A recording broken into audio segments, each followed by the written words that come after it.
नित्यानंद श्री अद्वैत गदाधर श्रीवासादि गौर भक्तवृंद। हरे कृष्णा कृष्णा कृष्णा हरे हरे, राम राम राम।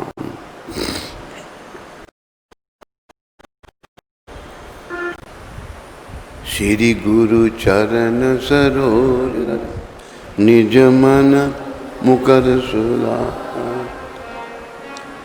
बरनो रघुवर बिमल जय योदायक फल। बुद्धिहीन तनु जानक सिमरो पवन कुमार, बल बुद्धि विद्या मोहे हरहु कलेश विकार। जय हनुमान ज्ञान गुण सागर, जय कपीस तिहुँ लोक उजागर। रामदूत अतुलित बल, अंजनी पुत्र पवन सुत। महावीर विक्रम बजय, कुमति निवार सुमति के। कंचन वरन राज सुबेद, कानन कुंडल कुंचित। हाथ वज्र ध्वजा वीरा, कांते मोज जनेऊ। शंकर सुर केसरी नंद, तेज प्रताप मान। विद्यावान गुणी अति चातुर, राम काज करिबे को। प्रभु चरित्र सुनिबे को, राम लखन सीता मन बस। सूक्ष्म रूप धरि सिए दिखा, विकट रूप धरि लंक।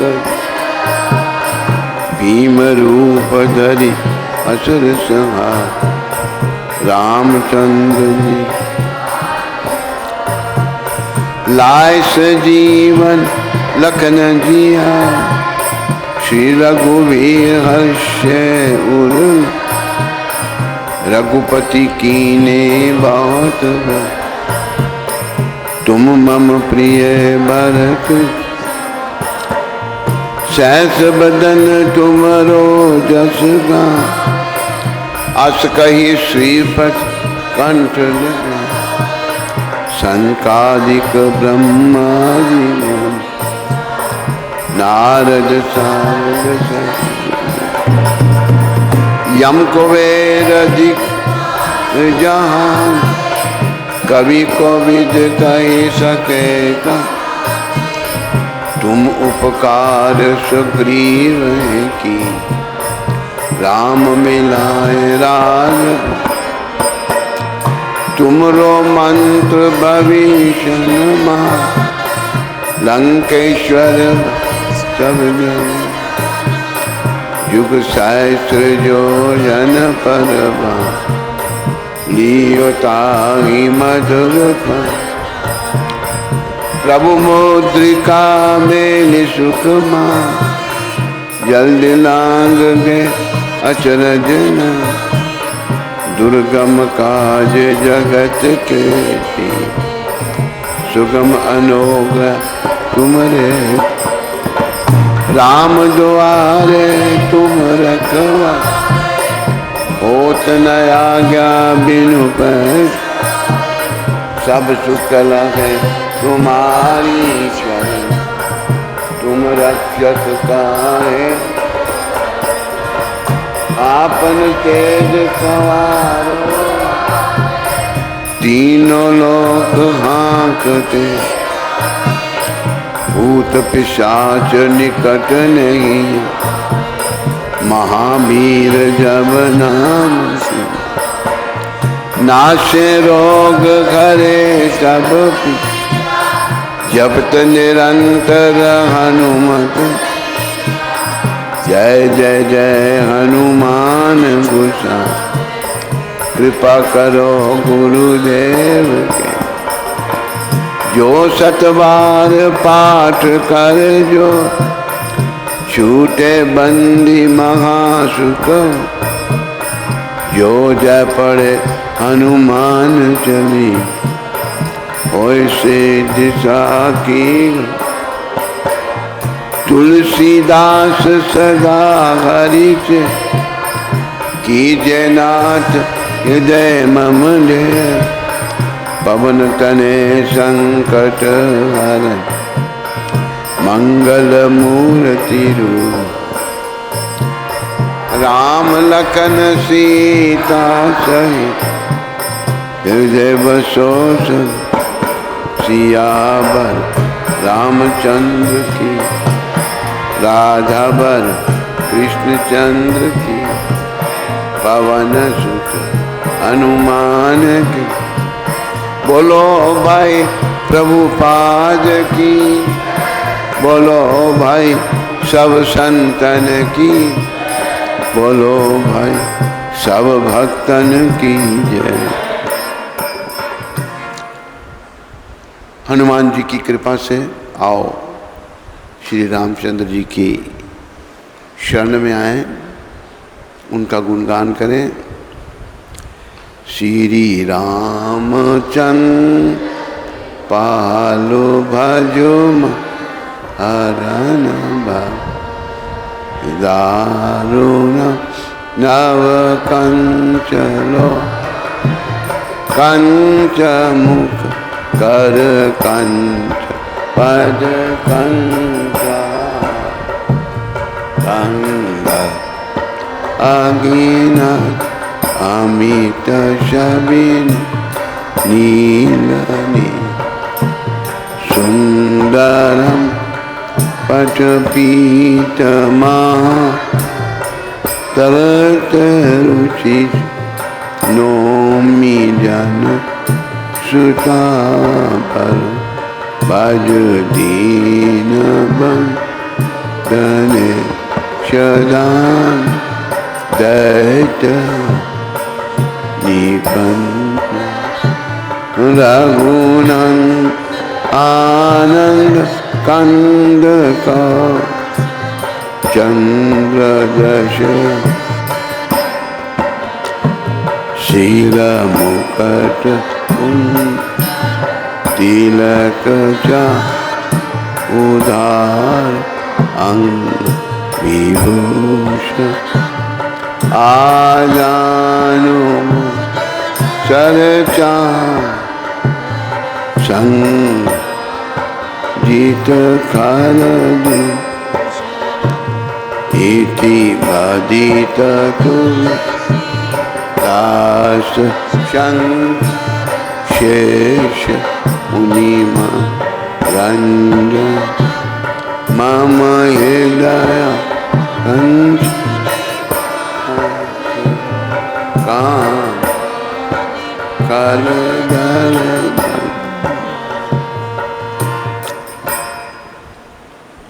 बोलो सीताराम लक्ष्मण हनुमान की। बोलो भरत शत्रुघ्न जी महाराज की।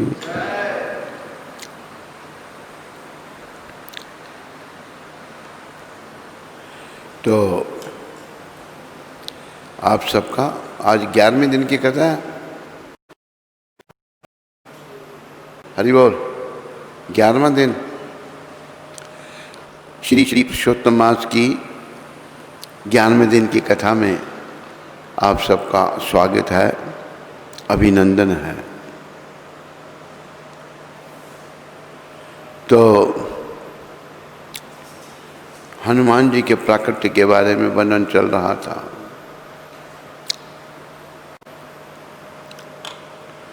जब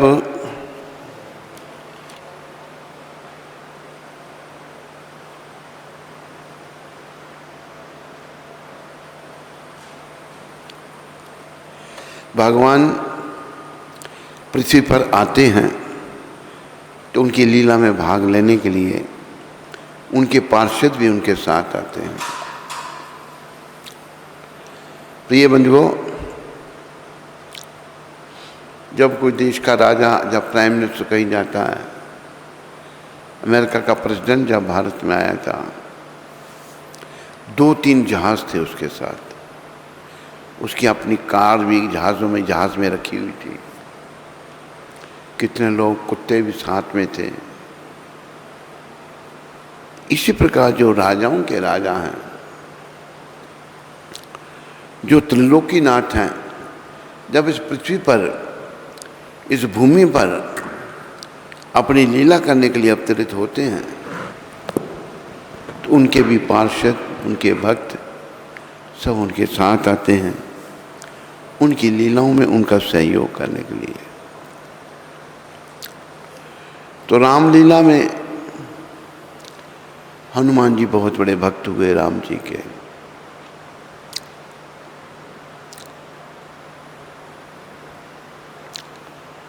तो राम जी के संदर्भ में वर्णन चल रहा है।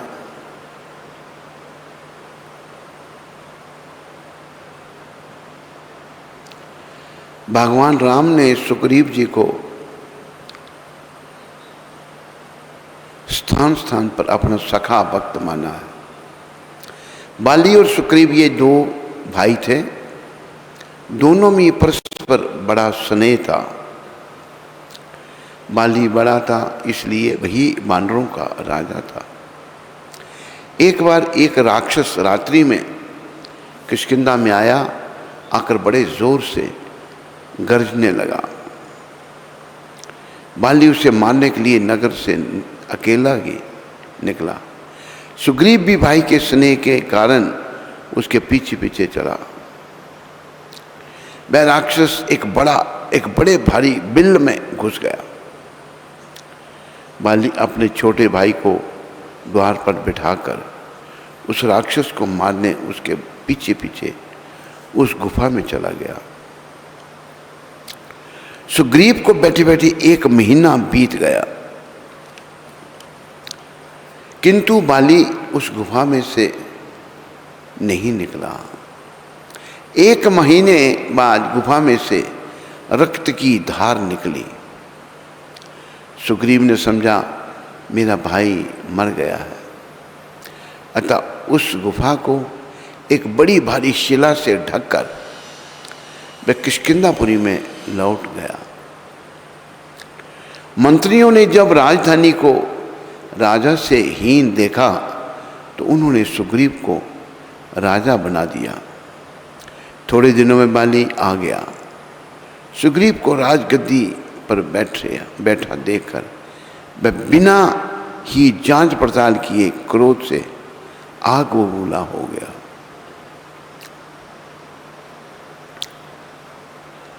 देखो, कोई भी घटना घटे उसकी जांच पड़ताल करनी चाहिए। सच्चाई पीछे क्या है उसको खोजने का प्रयास करना चाहिए। एक बार एक राजा, उसके महल में एक मैत्रानी भंगन सफाई करती थी, काम करती थी। एक दिन वो मैत्रानी बीमार हो गई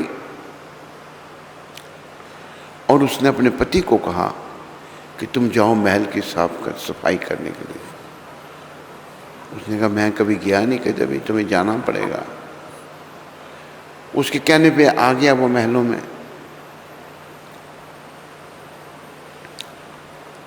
राजा का कमरा साफ करने लगा। राजा का बिस्तरा देखा उसने, बड़ा नरम, कभी उसके बाप ने भी ऐसा बिस्तरा नहीं देखा था। राजाओं की क्या ठाट होती है। तो देखा यहाँ कोई है नहीं, इस बिस्तरे पर मैं लेट कर देख लेता हूँ कैसा है। और भंगी राजा के बिस्तरे पर लेट के ऊपर चादर ले ली उसने, और ऐसे नरम बिस्तरे पर कभी वो सोया नहीं था। उसको एकदम नींद आ गई। जब नींद आ गई, थोड़ी देर में रानी आई महल, उसी कमरे में राजा का कमरा था। रानी ने सोचा कि राजा सो रहा है, उसके बिस्तरे पर तो कोई दूसरा सो नहीं सकता। तो रानी भी साथ में आके लेट गई। तो इतनी देर में राजा आ गया। राजा ने देखा कि उसके बिस्तर पर रानी और कोई आदमी लेटा हुआ है। राजा को क्रोध आया, उसने तलवार निकाली कि दोनों के गले काट देता हूं, मैं अभी मार दूंगा। लेकिन बुद्धिमान आदमी को पता करना चाहिए पहले। राजा ने जो भंगी के चतर खींची, भंगी उठ के खड़ा हो गया हाथ बांध के। कहते महाराज आपके हाथ में तलवार है, चाहे तो मुझे मार दें, मेरे से गलती हुई, मैं गलती से आपके बिस्तर पर लेट गया, तो मुझे नींद आ गई। उधर से रानी उठी। रानी कहती महाराज मैंने सोचा आप लेटे हुए हैं। देखो राजा अगर पड़ताल नहीं करता तो 2 हत्याएं उससे हो जानी थी। तो बाली ने भी जब वापस आया, सुग्रीव का कोई दोष नहीं था। 1 महीना तक सुग्रीव बाहर बैठा रहा उस बिल के, उस गुफा के। 1 महीने के बाद जब खून की धारा अंदर से आई, बाली सुग्रीव बेचारे ने सोचा कि मेरा भाई मारा गया है। तो उसने आगे बहुत बड़ा पत्थर रख दिया, आ गया। तो उसको जब मंत्री पद पर बैठा दिया, अपने मंत्रियों ने राजपद पर बैठा दिया, जो सच में बाली कुछ दिनों के बाद आ गया। तो बाली ने जान पड़ताल नहीं की, क्या से सब ये हुआ। आती भाई पर क्रुद्ध हो गया और उसको मारने दौड़ पड़ा। सुग्रीव भी अपनी प्राण रक्षा के लिए भागा। भागते भागते वह मतंग ऋषि के आश्रम पर पहुंचा। बाली वहां शापवश जा नहीं सकता था, तो बाली को शाप था कि मतंग ऋषि की आश्रम में वो नहीं जा सकता था। अतः वह लौट आया और सुग्रीव का धन, स्त्री आदि सभी उसने छीन लिया। ये अपराध किया उसने। बाली ने सुग्रीव की पत्नी को भी छीन लिया, उसका धन सब छीन लिया। राज्य, स्त्री और धन के हरण होने पर दुखी सुग्रीव अपने हनुमान आदि 4 मंत्रियों के साथ ऋषिमुख पर्वत पर रहने लगा।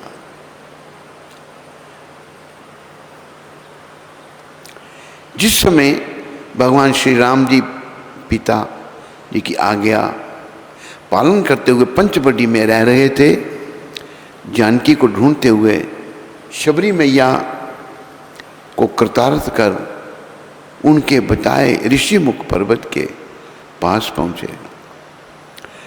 सुग्रीव को शंका हुई कि राजकुमारों को बाली ने मेरे मारने के लिए भेजा है।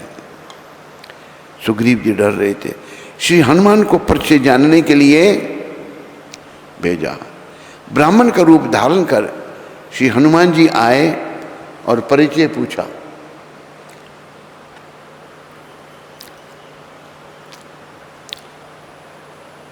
जब स्वामी को पहचाना तब उनके चरणों पर गिर पड़े, रोते रोते कहने लगे। हनुमान जी भेष बदल के आए, भगवान को नहीं पहचान पाए। और देखो जब बाल, आपने सुनी, ध्यान में होगी कथा, जब बाल रूप में राम जी ने एक मदारी को बंदर नचाते देखा तो वो भी बंदर चाहते, मुझे बंदर चाहिए। कई प्रकार के बंदर लाए गए, लेकिन भगवान को कोई बंदर पसंद नहीं आया।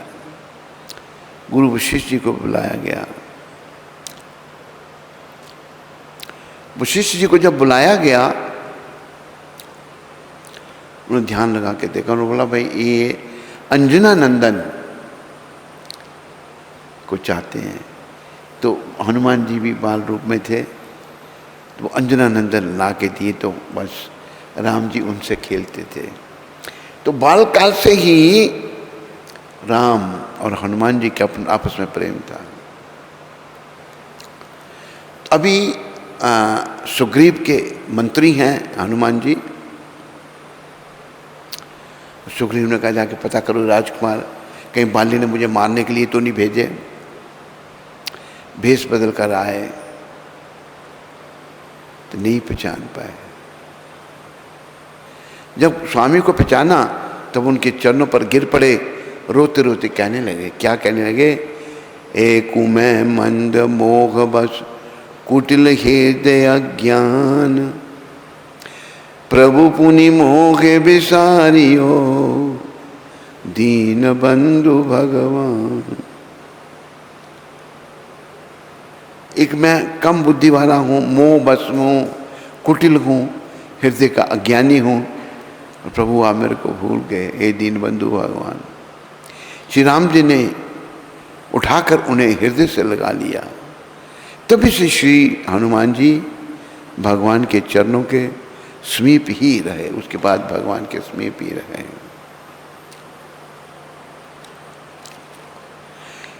श्री हनुमान जी की प्रार्थना से श्री राम जी ने सुग्रीव से मित्रता की। हनुमान जी ने राम और सुग्रीव की मित्रता करवा दी और बाली को मारकर सुग्रीव को किष्किंधा का राज्य दिया। जब बाली को राम जी ने मारा तो बाली ने पूछा भगवान को, किस अपराध से मुझे मारा? मैं वैरी सुग्रीव प्यारा। तब भगवान ने कहा, देखो तूने अपने छोटे भाई की पत्नी को रख लिया, ये बहुत बड़ा अपराध है। छोटे भाई की पत्नी बेटी के समान होती है।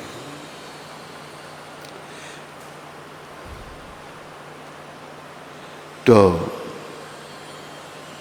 बाली का वध भगवान ने किया और सुग्रीव को किष्किंधा का राज्य दिया। और बाली सुग्रीव जो थे, राज्य भोग में सुग्रीव की को तल्लीन होते देख हनुमान जी ने उन्हें सब सावधान किया। अब जब उनको राज्य अपना वापस मिला, बड़े समय से बेचारे जंगलों में रह रहे थे, भोग विलास से सुग्रीव जी फंस गए, तो हनुमान जी ने उनको सावधान किया। श्री हनुमान जी वानरों को एकत्रित कर लाए। भगवान श्री राम जी ने उन्हें मुद्रिका दी। वानर दल के सहित श्री हनुमान जी सीता माता को खोजते खोजते समुद्र के किनारे पहुंचे। अब 400 कोस का समुद्र लांग कर सीता की सुध लेने का प्रश्न आया। 400 कोस बहुत लंबा, उधर लंका थी। तब किसी ने भी लंका जाकर आने की बात नहीं कही। तब श्री जामवंत जो हैं, जामवंत जी ने हनुमान जी को उनके बल का स्मरण दिलाकर कहा कि हनुमान, राम काज लागी तब अवतारा, सुनते ही भयो पर्वत अकारा। हे हनुमान, तू राम जी का कार्य करने के लिए तेरा अवतार हुआ है। सुनते ही उनका शरीर पर्वत के आकार बहुत बड़ा हो गया। तब अपनी शक्ति का बोध होने पर श्री हनुमान जी आकाश मार्ग से उड़े, छलांग लगाई। 400 कोस लंबी छलांग, 400 कोस। हनुमान जी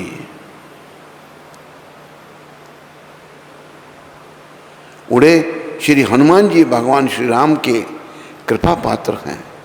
भगवान की कृपा प्राप्त साधक जब भक्ति को प्राप्त करने का साधन करता है तो जो बाधाएं आती हैं, पहली शारीरिक आराम, 5 कर्मेंद्रियों के विषय, रस तृष्णा, ये श्री हनुमान जी के मार्ग में भी आए। ये सब बातें आई, लेकिन राम जी की कृपा से जब मैनाक पर्वत आया तो उसने कहा कि मेरे ऊपर आराम करो। तब श्री हनुमान जी ने कहा, राम काजु कीने बिनो मोहे कहाँ विश्राम। राम काज कीने बिनो मोहे कहाँ विश्राम। ये भक्त के लक्षण।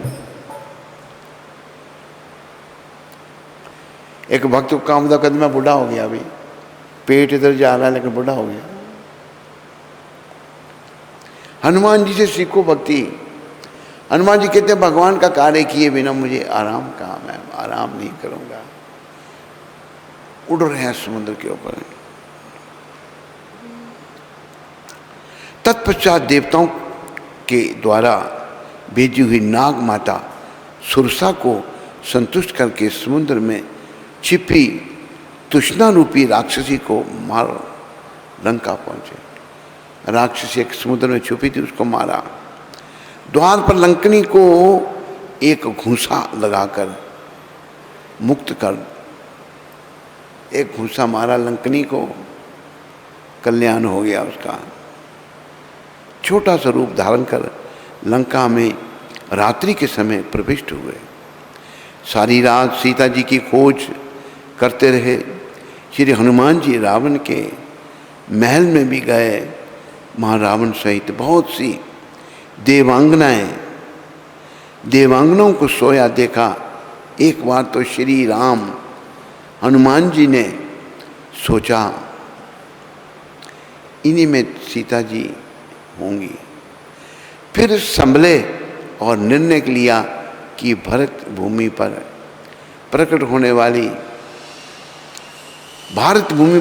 होने वाली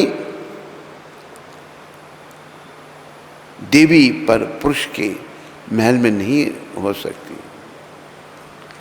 ये भारत भूमि बड़ी महान है। यहाँ की नारी भी महान है। मेरा भारत महान।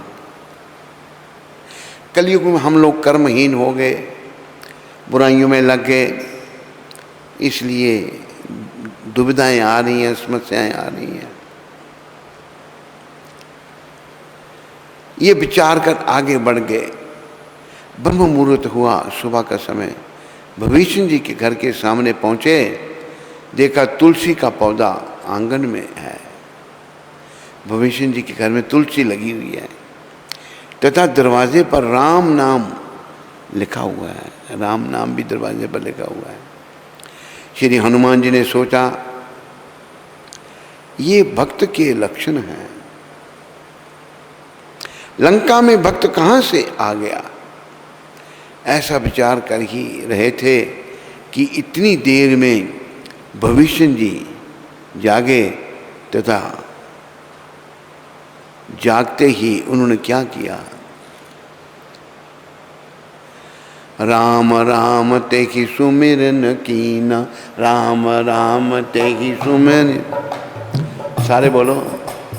भविष्य जी जब जागे तो क्या किया। राम राम जय सुमिरन कीना,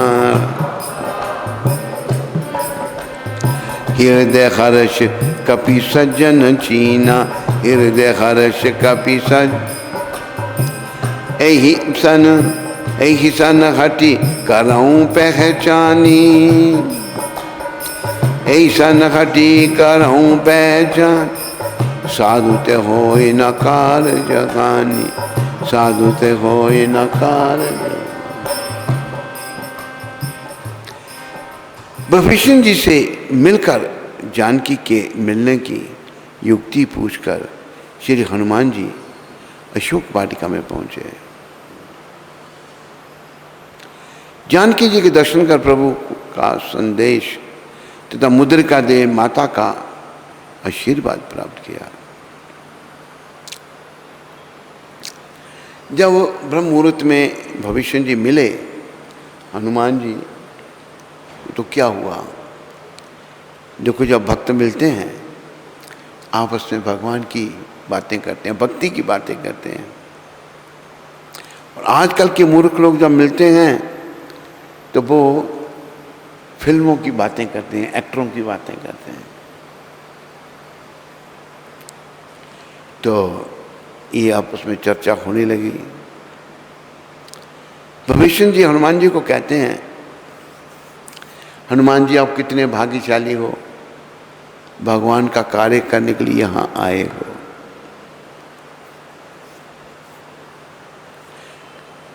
मैं राक्षस कुल में जन्मा, मेरा सारा परिवार राक्षस, मैं तो लंका में ऐसे रह रहा हूँ जैसे 32 दांतों के बीच में जीभ रहती है। जीभ अगर थोड़ी सी कुताई करती है तो दांत काट देंगे उसको।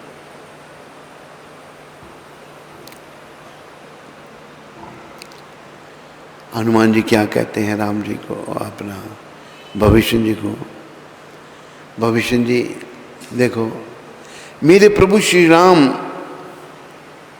इतने दयालु हैं कि मुझे अपना कार्य करने के लिए यहाँ भेज दिया, जबकि खुद सर्वसमर्थ हैं भगवान, कुछ भी कर सकते हैं। तब हनुमान जी ने एक शब्द कहे, उनको ध्यान दो कि भगवान अकारण कृपा करने वाले हैं जीव पर। भगवान इतने दयालु हैं लेकिन जीव इतना पामर है, ऐसे दयालु भगवान को छोड़कर उनकी ठगनी माया के पीछे पड़ा हुआ है। ये हनुमान जी कह रहे हैं भक्ति के अलावा जो कुछ है वो माया है। माया का अर्थ है जो नहीं है वो माया है।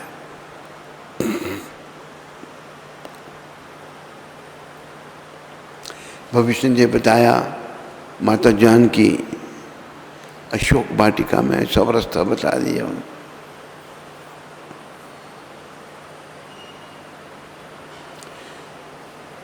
भविष्य जी ने भी सलाह दी थी रावण को, तुम ऐसा मत करो, राम भगवान ने उनकी पत्नी का हरण मत करो, लेकिन रावण भविष्य को भी मारने लगा था जान से। होनहार बलवान के होते चिकने पात।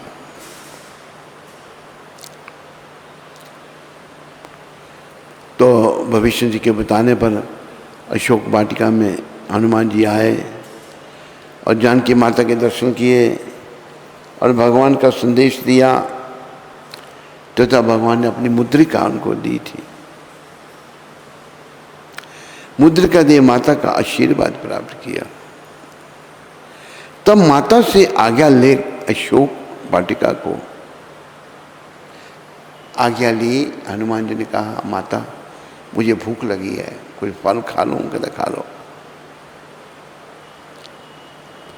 माँ ने कहा, जगत जननी माता जानकी ने, कि जहाँ राक्षस बड़े भयंकर हैं संभाल कर। तो हनुमान ने कहा मैं कोई चिंता नहीं माता। तो हनुमान जी जब अशोक वाटिका में फलों का सेवन करने लगे तो राक्षस आ गए और हनुमान जी से लड़ने लगे। हनुमान जी ने सारे राक्षस मार दिए।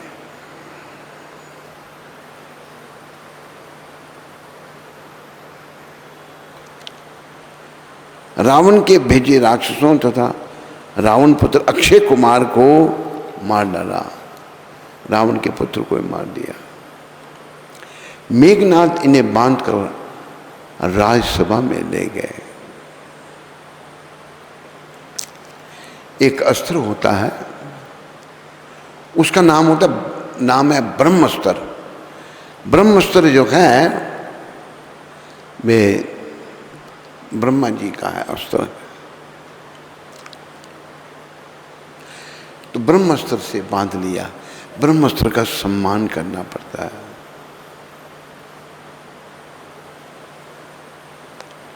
वहां रावण को बहुत समझाया, लेकिन अभिमानी रावण पर श्री हनुमान जी की सीख का कोई प्रभाव नहीं पड़ा।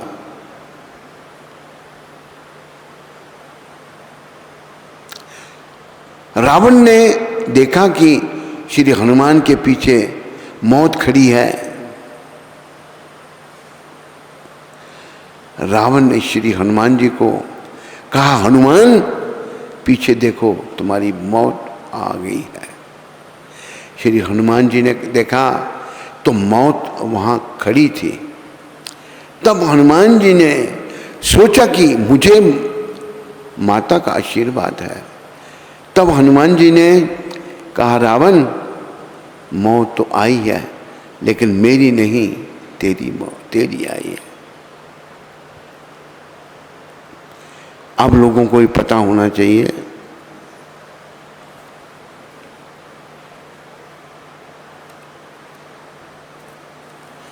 कि रावण में बड़ी शक्ति थी, बड़ा शक्तिशाली था।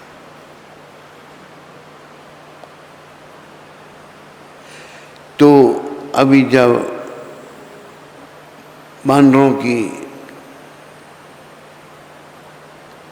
जब राक्षसों की सेना हनुमान जी के आगे टिक नहीं सकी,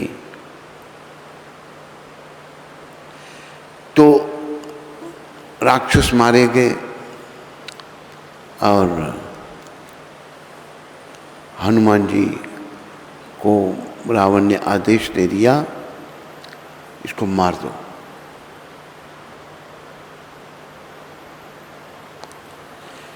तो तब भविष्य जी कहे, ये दूत है, आपके शत्रु का दूत है, दूत को मारना ठीक नहीं है तुम पे। अच्छा, तो हनुमान जी को बचाने वाले भविष्य जी थे।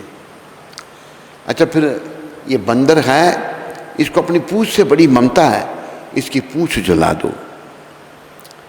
हनुमान जी ने पूंछ बढ़ाई, इतनी बढ़ाई, बढ़ते बढ़ते बढ़ते बढ़ते बढ़ते बढ़ते अंत नहीं को भी। दुनिया भर के कपड़े लगाए उसको और तेल डाला, तेल डाला जब तो पूंछ को आग लग गई। हनुमान जी ने बाल रूप धारण किया, छोटे हो गए, छोटे होकर अब लगे लंका को फूंक रहे हैं। बोलो राम भक्त हनुमान की। लंका फूंक दी सारी।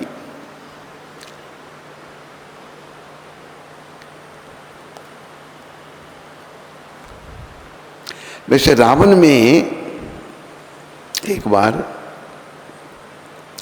शक्ति की बात, उसकी मौत की बात आई ना अभी यहां पर।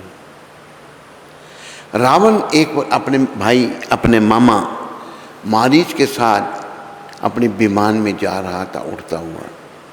एक जब विमान खड़ा हो गया, आगे नहीं बढ़ रहा, तो क्रोध आ रहा कि मेरे विमान को किसने रोक दिया। तब मारीच, मामा मारीच उस समय साथ है। उनका, लंकेश, वायु के कारण आपका रथ रुक गया होगा। तब रावण कहता है, वायु, वायु की क्या शक्ति जो मेरी इच्छा के प्रतिकूल चल सके, मुझसे विरुद्ध होकर आकाश मंडल में उड़ सके। वो तो चीज ही क्या है, काल की आज मजाल नहीं, कर जाए अचानक बाल बीबी का। ये मुझ दंड प्रचंड न राखत, घोर घमंड किसी का। क्रोध न आए, विरोध न हो, अपमान करे एक श्वान गली का। रोक लिया न मंडल में, किन वाहन रावण लंकपति का। रावण कहता है, इन शब्दों को आप समझे होंगे, वायु मेरी ताकत है, वायु को, मेरे रथ को रोकने की। काल, यमराज, जब रावण अपने सिंहासन में बैठता था ना, तो यमराज के ऊपर पांव रखे बैठता था। वो यमराज को उसने अपने अधीन बना दिया था। कहाँ है वो रावण, अभी खत्म हो गया। काल की आज मजाल, काल भी मेरा कुछ नहीं कर सकता।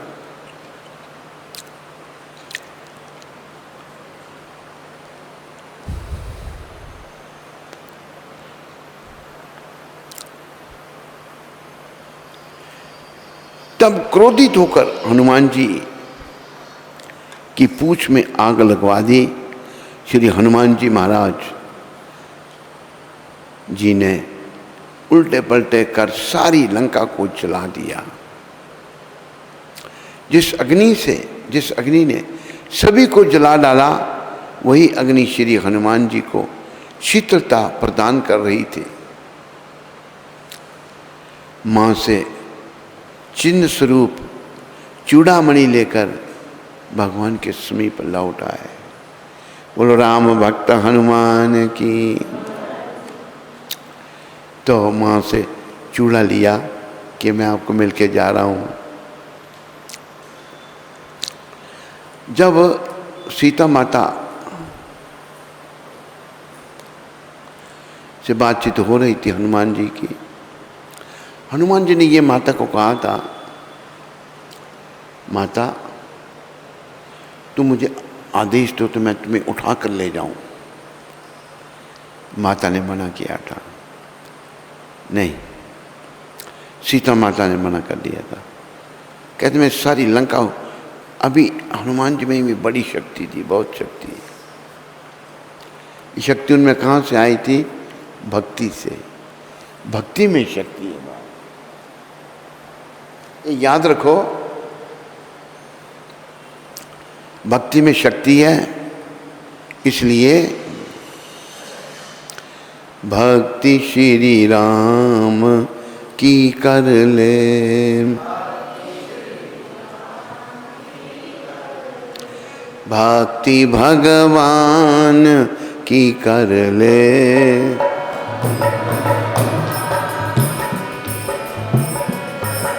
खजाना नाम से भर ले।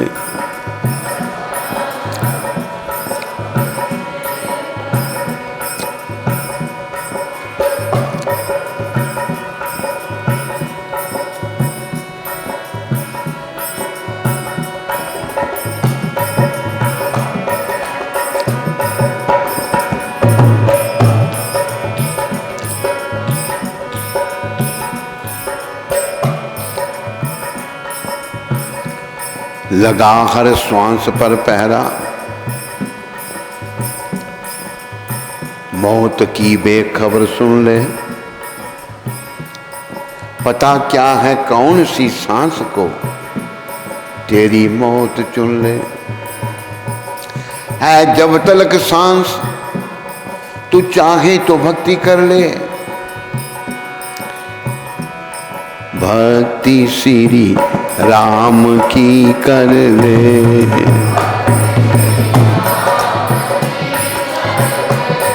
भक्ति भगवान की कर ले,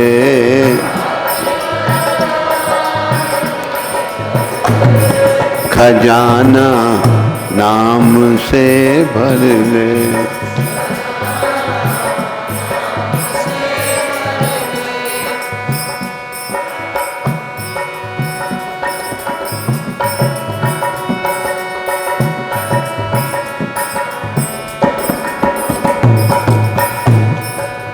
निकल जाएगा दम, सांस निकल जाएगा दम तो कौड़ी से महंगा है तन तेरा। ना कोई पास बैठेगा, ना कोई कहेगा फिर मेरा, ना कोई पानी पूछेगा, ना कोई पूछेगा खाना। कहेंगे ले चलो इनको अभी देव का पहुंचाना। इसलिए भक्ति श्री राम की कर ले,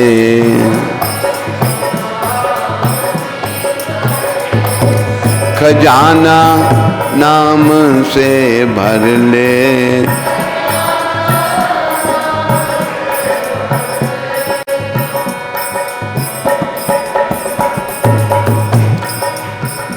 जो घर आते ही तेरे लिए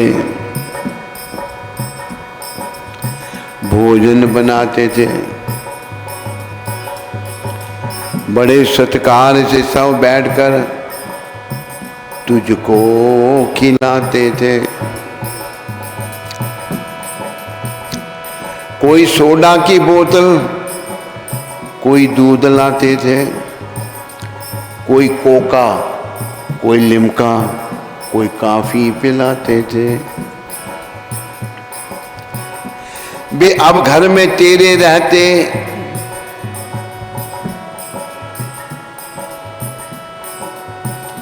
भोजन नहीं पकाएंगे, कड़ी चावल दाल रोटी कुछ नहीं बनाएंगे, नहीं वह खाएंगे खुद भी, ना तुझको खिलाएंगे। काम सब छोड़कर पहले तुम्हें मरघट पहुंचाएंगे। इसलिए प्यारे, भक्ति श्री राम की कर ले, खजाना नाम से भर ले।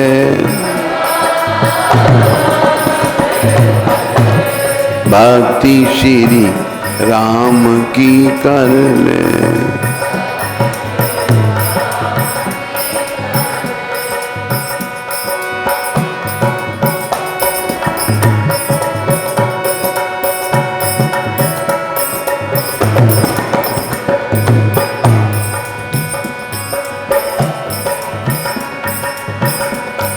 भक्ति श्री राम की कर ले।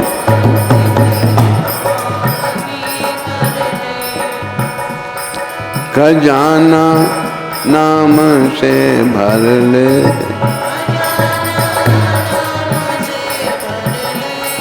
भक्ति भगवान की कर ले।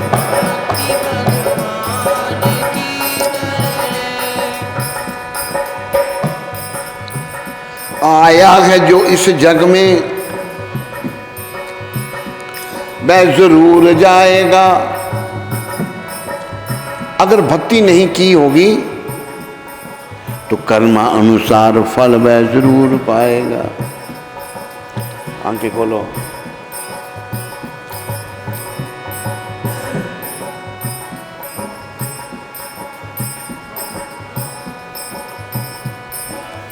कर लो भजन श्री कृष्ण का, ये काम आएगा। छूटेंगे धन वजन मगर ये साथ जाएगा।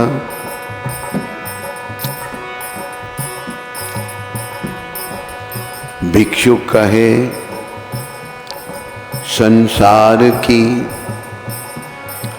मत आस कीजिए, सच्चा प्रभु का नाम है विश्वास कीजिए।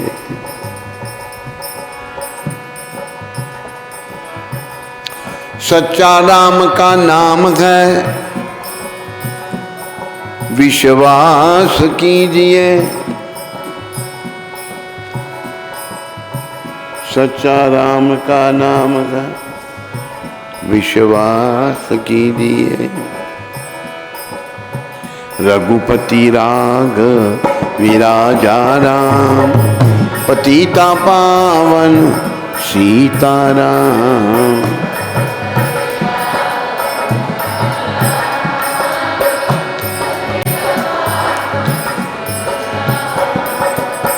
सीताराम जय सीताराम।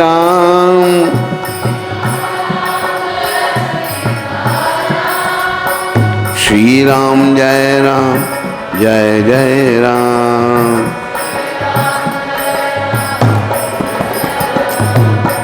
कौशल्या के प्यारे राम,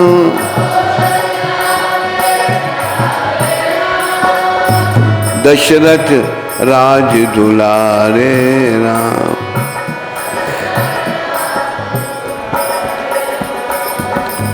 ताड़क वन में ताड़का मारी,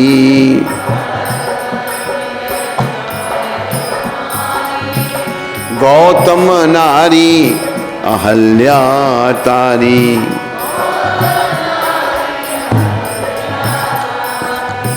जब दशरथ घर प्रगटे राम,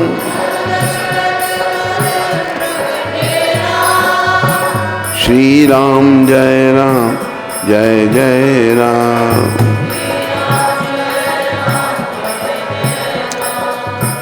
पतिता पावन सीताराम।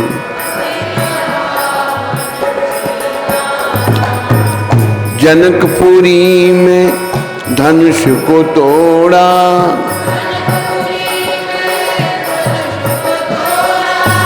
जनक सुता से नाता जोड़ा।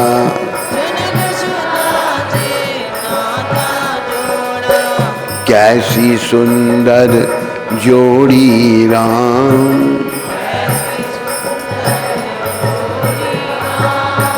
रघुपति राघवीरा जाना।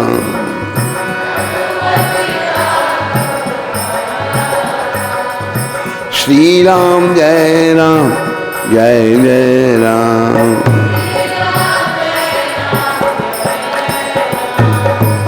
राज तिलक की हुई तैयारी, राज कैकेयी ने सब बात बिगाड़ी।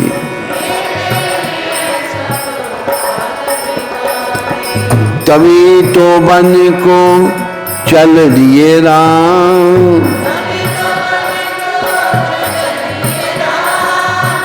श्री राम जय जय राम।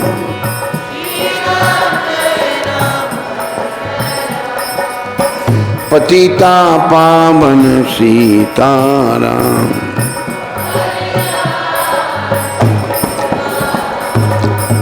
पंचवटी में कुटी बनाई, पंचवटी में कुटी बनाई।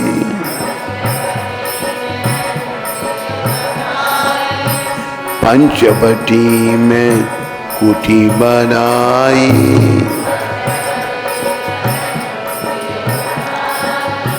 शूर्पणखा की नाक उड़ाई।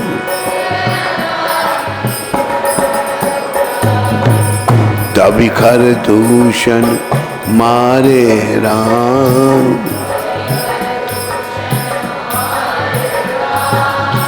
पतिता पावन सीताराम।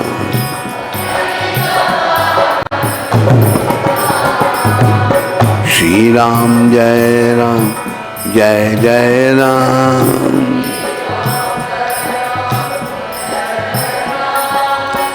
जय सिया राम जय जय हनुमान।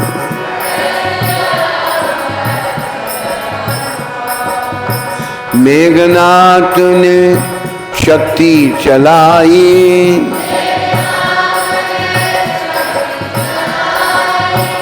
लक्ष्मण जी को मूर्छा आई।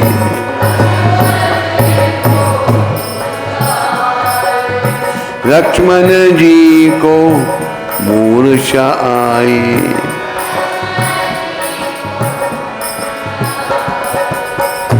जट संजीवनी लाए हनुमान, जट संजीवनी। पतिता पावन सीताराम।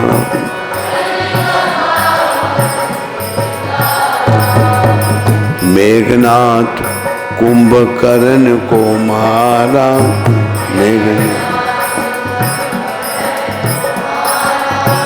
हनुमान ने रावण का सब शीश उतारा, रावण का सब शीश।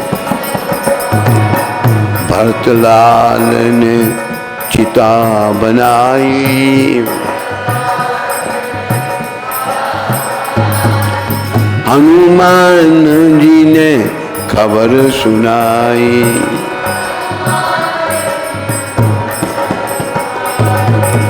वन से आ गए भगवान, वन से पतिता पावन सीताराम।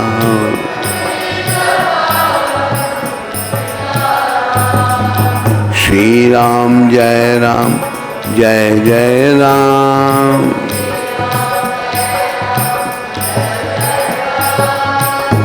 श्री राम जय राम जय जय राम।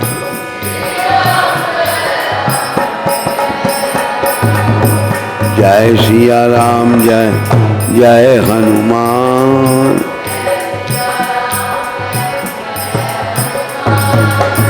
श्री राम जय राम जय जय राम।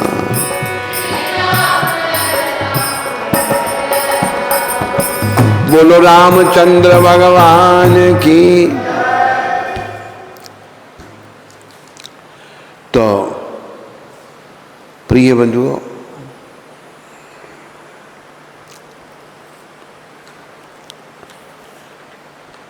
हनुमान जी ने रावण की लंका फूंक दी। राक्षसों में भी बड़ी शक्ति होती है, लेकिन भगवान के आगे राक्षसों की शक्ति नहीं टिक सकती।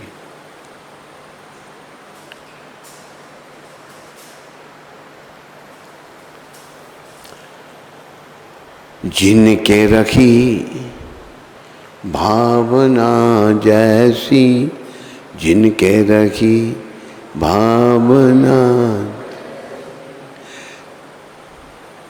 प्रभु मूरत तिन देखी तैसी। प्रभु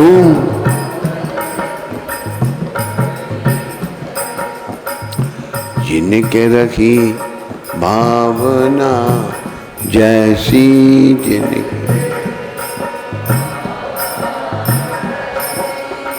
प्रभु मूरत तिन देखी तैसी।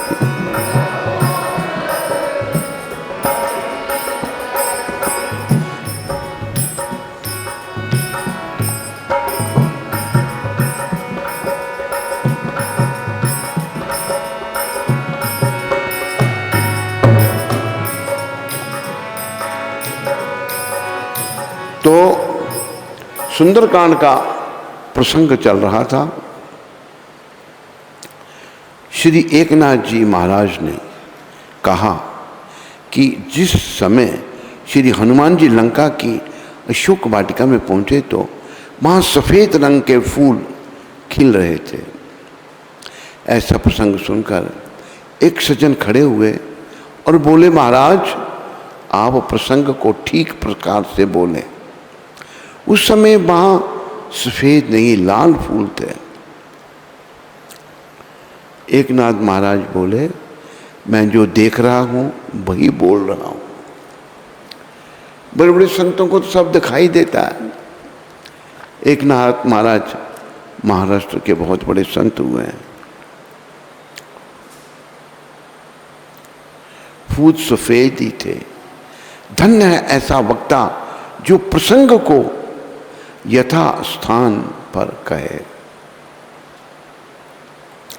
उस सज्जन ने कहा, मैं कह रहा हूं फूल लाल ही थे। यह कहकर देखते ही देख के मैं सज्जन श्री हनुमान जी के रूप में प्रकट हो गए। वो सज्जन हनुमान जी के रूप में प्रकट हो गए और अपनी बात पर अड़ीग रहे। श्री एकनाथ जी भी अपने मत पर अड़े रहे। इस पर श्री हनुमान जी ने कहा, वहाँ तुम गए थे या मैं? श्री एकनाथ जी महाराज श्री हनुमान जी के दर्शन करके प्रफुल्लित हुए। वे विचार करने लगे कि फूल कैसे थे। ये बात अलग है। मेरी कथा में श्री हनुमान जी प्रकट हो गए, मेरी कथा सार्थक हुई। बोलो एकनाथ जी महाराज की, बोलो हनुमान जी महाराज की। लेकिन वे अपने मत पर अडिग थे कि वहाँ फूल सफ़ेद थे। इस पर श्री हनुमान जी ने कहा, इसका फैसला श्री राम जी करेंगे। फैसला भगवान करेंगे। राम जी, तेरा राम जी करेंगे बेड़ा पार, उदासी मन काहे को डरे। तेरा राम जी करेंगे बेड़ा पार उदास।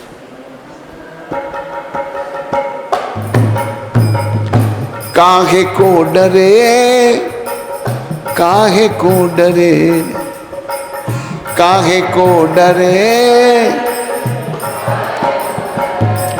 तेरा राम जी करेंगे बेड़ा पार उदासी मन काहे को डरे, तेरा राम जी।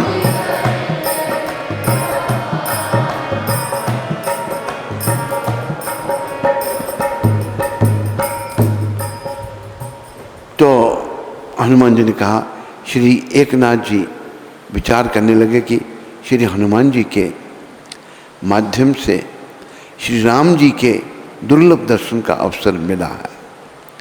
राम जी भी आ गए, इसलिए इस मौके का लाभ उठाना चाहिए। एकनाथ जी बोले, श्री राम का तुम पर विशेष स्नेह है, आपके हक में फैसला देंगे, इसलिए फैसला मेरे सामने होना चाहिए। हनुमान जी एकनाथ जी को लेकर श्री राम जी की शरण में पहुंचे। हनुमान जी एकनाथ जी को लेकर श्री राम जी की शरण में पहुंचे। हनुमान जी बोले, भगवान ये कलयुग का कथाकार गलत कथा करता है, आप इसे समझाओ। मैं सब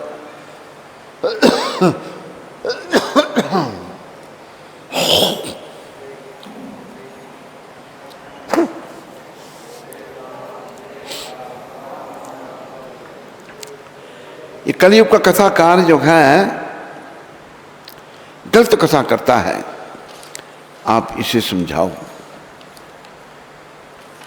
मैं जब अशोक वाटिका में गया था उस समय वहाँ फूल लाल थे, जबकि ये फूल सफ़ेद बताते हैं। इतने में माता सीता जी ने कहा, वहाँ तो फूल सांवले रंग के थे। माँ कहती सांवले रंग। एकनाथ जी वहाँ गए ही नहीं और हनुमान जी तुम वहाँ कुछ ही देर रहे, जबकि मैं कई दिनों तक प्रतिदिन उन फूलों को देखती रही। फूल सांवले थे, तीनों ही अपने अपने वचन पर दृढ़ थे। श्री राम जी ने फैसला करते हुए कहा, राम जी ने क्या कहा ध्यान दीजिए। एकनाथ जी जो कहते हैं ठीक है। एकनाथ जी क्या कहें, फैसला हो गया, ठीक है। वहां फूल सफेद थे। एकनाथ जी प्रसन्नचित्त हो नाचने लगे। कलयुग में भी अगर वक्ता एकाग्र चित्त होकर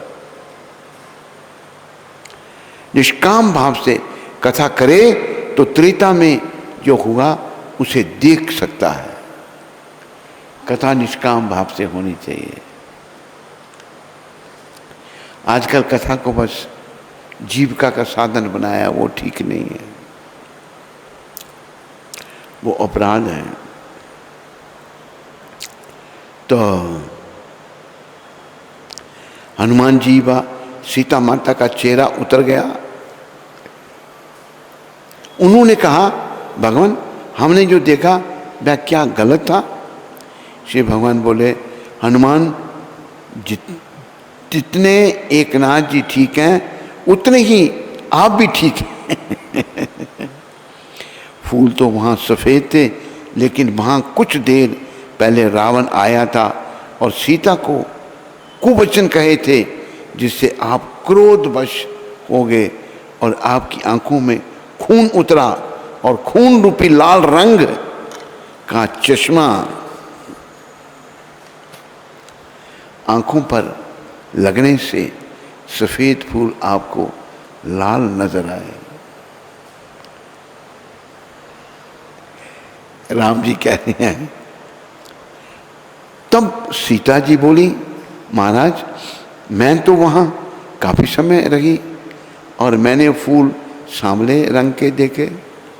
तब प्रभु बोले, सीते फूल तो सफ़ेद थे, लेकिन जिस समय पंचवटी में मैं सोने के हिरण के पीछे दौड़ने लगा, तब तुम मेरे सामले रूप को निहार रही थी, जिससे तुम्हारी आंखों पर सामले रंग का चश्मा चढ़ा था, जिससे तुम्हें फूल सामले रंग के दिखाई दिए। मानव हृदय में जिस भाव जैसा भाव होता है, वही भाव हमारी आंख, वाणी व कान में आता है। उसी के अनुसार हमें संसार दिखाई देता है। मुख से जो वाणी निकलेगी, उसी भाव से कान सुनेंगे। इसलिए अपने हृदय रूपी सिंहासन पर सुमति का साम्राज्य रखने की चेष्टा रखनी चाहिए। तो देखो, जब राम लक्ष्मण सीता स्वयंवर में भाग लेने के लिए मिथिलापुरी में पहुंचे, राम जी लक्ष्मण को मिथिलापुरी दिखा रहे हैं। वहां पर जब नव युवतियों ने राम जी को देखा, उनके मन में आया हमारे ऐसे पति हों। राम जी को पति रूप में देखा। बड़े बड़े योद्धा आए थे सीता स्वयंवर में भाग लेने के लिए। योद्धा ने भगवान राम को बड़ा शूरवीर देखा। जनक महाराज ने अपने दामाद के रूप में उनको देखा। इसलिए कहा है, जिनके हृदय भावना जैसी, जिनके हृदय भावना जय,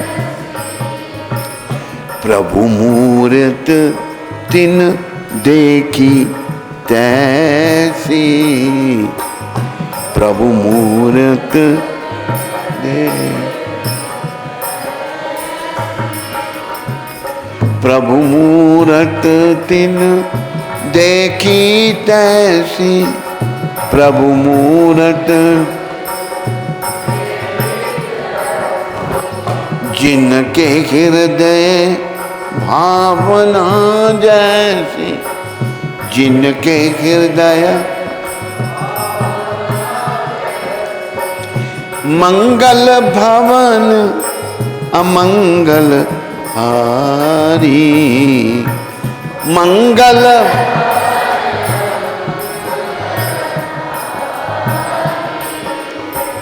द्रव्यों सुदशरथ अजर बिहारी, द्रव्यों सुदश।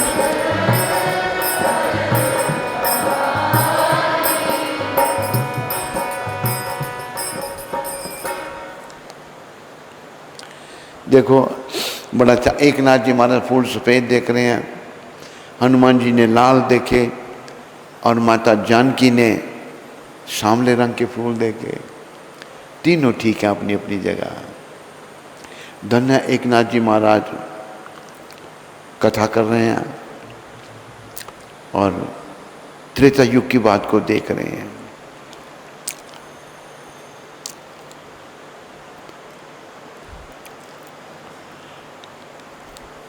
जब सुबेल पर्वत पर प्रातःकाल श्री रघुनाथ जी जागे, उन्होंने सब मंत्रियों को बुलाकर सलाह पूछी कि शीघ्र बताइए अब क्या उपाय करना चाहिए। जामवान ने श्री राम जी के चरणों में सिर निभाकर कहा, हे सर्वज्ञ, सब कुछ जानने वाले, हे सबके हृदय में बसने वाले अंतर्यामी, हे बुद्धि बल तेज धर्म और गुणों की राशि, सुनिए मैं अपनी बुद्धि के अनुसार सलाह देता हूँ कि बाली कुमार अंगद को दूत बनाकर भेजा जाए। यह अच्छी सलाह सबके मन में जांच गई।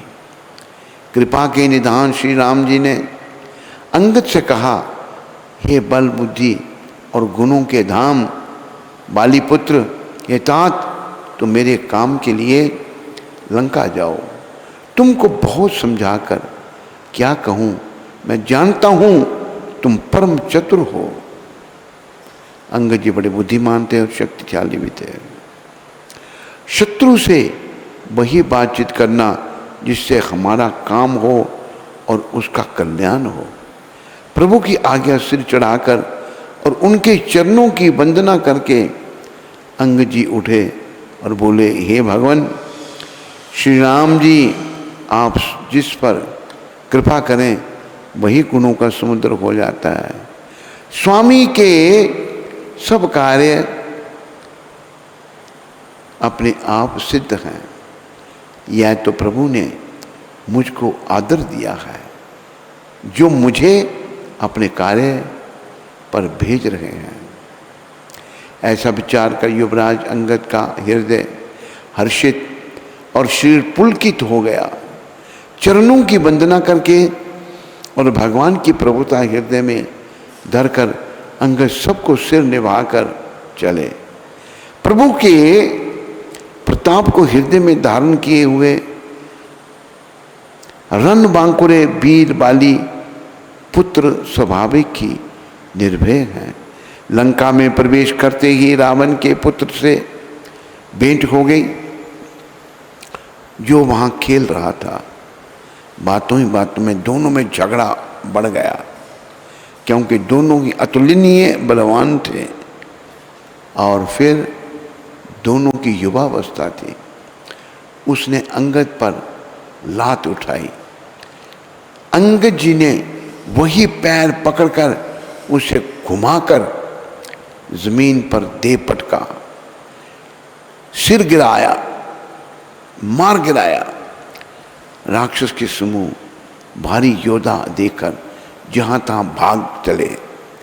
वे डर के मारे पुकार भी ना मचा सके। एक दूसरे को मर्म असली बात नहीं बतलाते। उस रावण के पुत्र का वध समझकर सब चुप मार कर रह जाते हैं। रावण पुत्र की मृत्यु जानकर और राक्षसों को भय के मारे भागते देखकर नगर भर में कोलाहल मच गया कि जिसने लंका जलाई थी वही बानर फिर आ गया है। सब अत्यंत भयभीत होकर विचार करने लगे कि विधाता अब ना जाने क्या करेगा।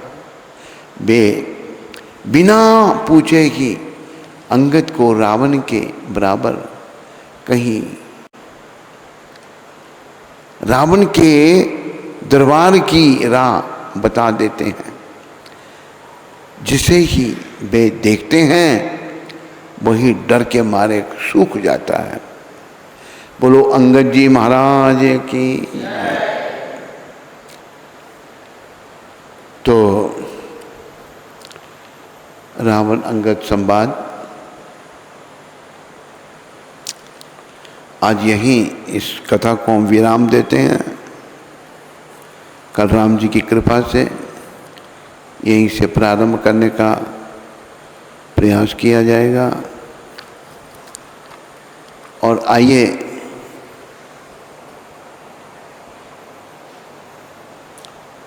अरे पुस्तक कहाँ है?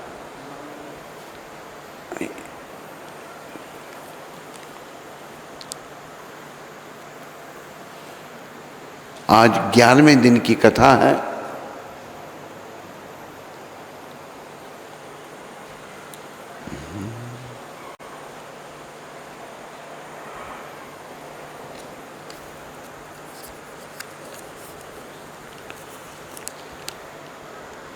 नारद जी कहने लगे, हे मुने, सब मुनियों से भी महाकठिन ऐसा कौन सा तप उस कुमारी ने किया सो हमसे कहिए। श्री नारायण कहने लगे, वह बाला सनातन शिव का अत्यंत उग्र तप करने लगी, जिनके सर्पों के आभूषण नंदी भृंगी से सेवित 24 तत्वों और तीनों गुणों से स्तुति किए गए महा आठों सिद्धियों और प्रकृति जटा मुकुट से शोभित भाल में अर्ध चंद्र ऐसा शिव को उद्देश्य करके वह बाला ग्रीष्म ऋतु के सूरज में पंचाग्नि में स्थित हो दुष्कर तप करने लगी। हेमंत तथा शीशिर ऋतु में ठंडे जल में स्थित मुख जल के ऊपर इस प्रकार दिखाई देती रही जैसे जल के ऊपर कमल शोभायमान होता है। उसका ऐसा उग्र तप देखकर इंद्र महान चिंता को प्राप्त हो गया। हे अर्जुन, तब देवताओं को और महा ऋषियों को सराहने योग्य ऐसे उग्र तप में प्रवृत्त हुई ऋषि कन्या को 9000 वर्ष बीत गए। 9000 वर्ष। फिर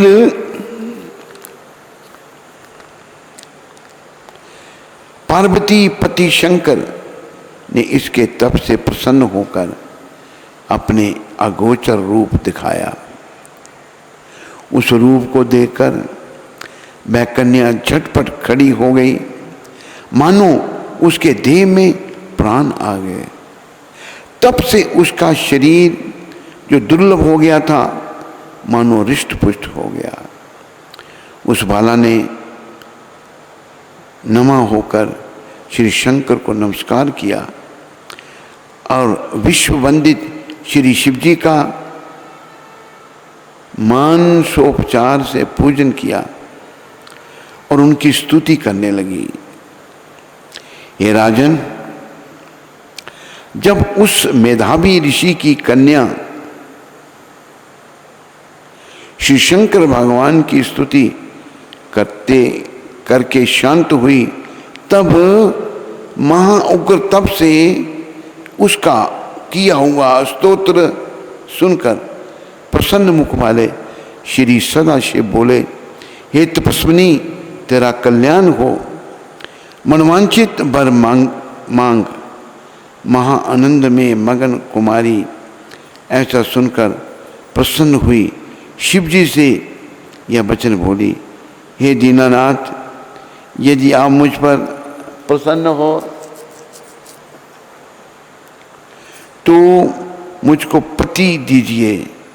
ऐसा ही वह 5 बार कहकर शांत हो गई।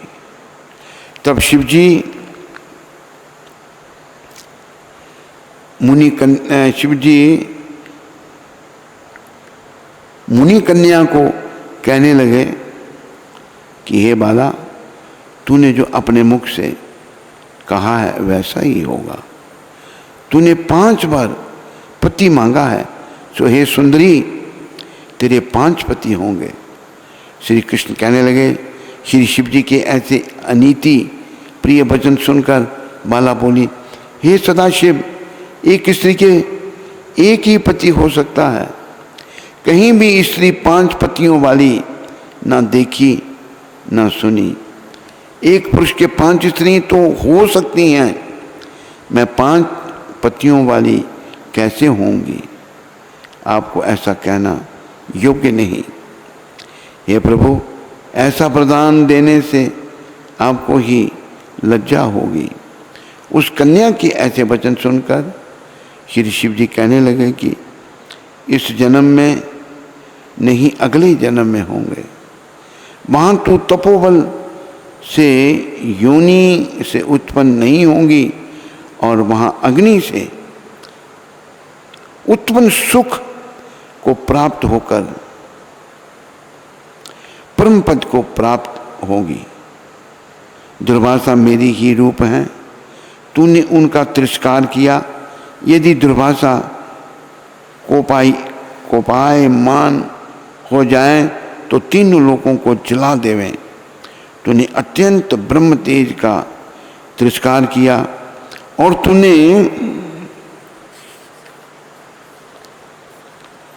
भगवान के प्रिय पुरुषोत्तम मास का व्रत नहीं किया, जिसको श्री कृष्ण ने सब ईश्वरीय सौंप दिया है। ये वाले, मैं ब्रह्मादिक देवता और नारदादिक तपस्वी जिन भगवान जी की आज्ञा नहीं टाल सकते, तूने उनको नहीं पूजा और अनादर किया, इसलिए तेरे 5 पति होंगे। वाले, जो पुरुषोत्तम मांस की निंदा करता है वह घोर नरक में जाता है। उसके विपरीत कभी भलाई नहीं हो सकती। जो पुरुषोत्तम के भक्त हैं वह पुत्र पौत्र और धन से युक्त हैं। इस लोक तथा प्रलोक की सिद्धि को प्राप्त होते हैं। हम सब देवता भी पुरुषोत्तम की सेवा करते हैं। इस प्रकार कहकर श्री नीलकंठ महादेव, बोलो नीलकंठ महादेव की, तत्काल अंतर्ध्यान हो गए। तब वह बाला चकित रह गई। सूर्य जी कहने लगे, हे ऋषियों, सदा शिव के अंतर्ध्यान होने से उस कन्या को भी चिंता हो गई।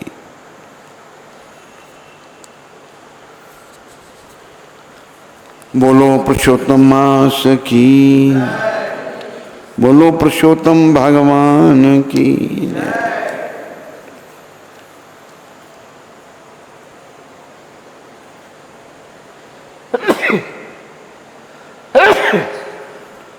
आज सुबह किसकी खुशी में लड्डू बांटने थे? सुबह कहा था ना,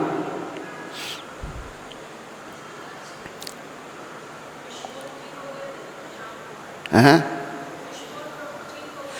हाँ, इसी बात कहाँ लड्डू। तो सभी सुनने वालों का धन्यवाद, आप सबका भी धन्यवाद। हरे कृष्णा। हरे कृष्णा।